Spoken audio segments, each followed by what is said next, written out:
Porphyria's Lover, R. Browning. A gruesomely descriptive poem of an unsettled obsession to possess another through murder, told through the eyes of the murderer. Everything horrible brings us to the chilling, unhinged last line that God does not seem to notice.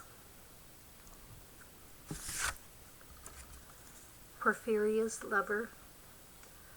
The rain set early in tonight. The sullen wind was soon awake. It tore the elm tops down for spite and did its worst to vex the lake. I listened with heart fit to break when glided in Porphyria. Straight she shut the cold out and the storm, and kneeled and made the cheerless grate blaze up, and all the cottage warm. Which done, she rose and from her form withdrew the dripping cloak and shawl, and laid her soiled gloves by, untied her hat and let the damp hair fall, and last she sat down by my side and called me. When no voice replied, she put my arm about her waist and made her smooth white shoulder bare, and all her yellow hair displaced, and stooping made my cheek lie there, and spread o'er all her yellow hair, murmuring how she loved me, she too weak for all her heart's endeavor to set its struggling passion free from pride and vainer ties to sever, and give herself to me forever.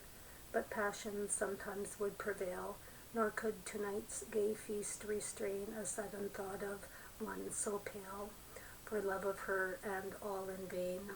So she was come through wind and rain.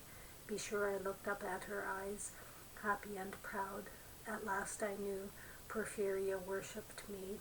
Surprise made my heart swell, and still it grew, while I debated what to do. That moment she was mine, fair, perfectly pure and good. I found a thing to do, and all her hair in one long yellow string I wound, 3 times her little throat around, and strangled her. No pain felt she. I am quite sure she felt no pain, as a shut bud that holds a bee. I warily opt her lids again, laughed the blue eyes without a stain. I untightened next the tress about her neck. Her cheek once more blushed bright beneath my burning kiss.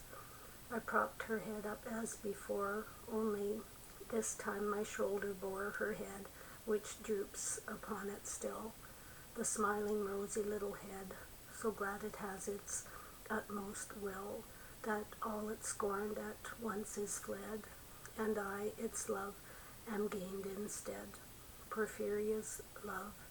She guessed not how her darling one wish would be heard, and thus we sit together now, and all night long we have not stirred, and yet God has not said a word.